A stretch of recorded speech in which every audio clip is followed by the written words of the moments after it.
jury is deliberating the fate of the man once known as America's dad. Within the last hour, jurors in the Bill Cosby trial asked the judge to define consent. ABC's Maggie Ruley explains more about the deliberations. Bill Cosby arrives at court this morning surrounded by fans showing support. We love you, Bill.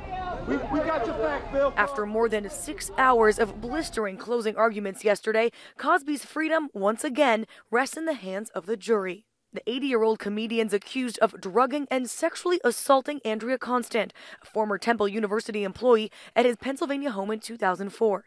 He faces 3 counts of aggravated indecent assault. One big difference in this trial compared to the first one that ended in a hung jury, the jurors were allowed to hear from 5 additional Cosby accusers. The prosecution claiming the women's testimony shows Cosby had a predatory pattern.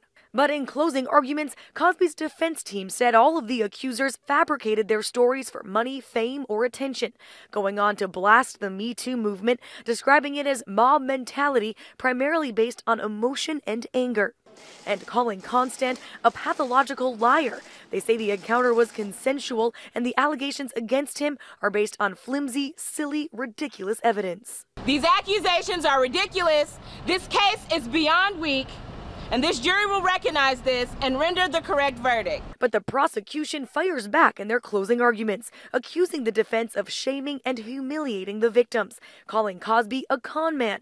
The ADA at one point accusing Cosby of laughing at her, stripping a woman of her decency, stripping a woman of her autonomy. There's nothing funny about that, Mr. Cosby. When a different jury had this case last year, they spent more than 50 hours over 6 days deliberating, but they could never come up with a unanimous decision. Now that this new jury has the case, we'll have to see if they can agree on a verdict and how long it will take.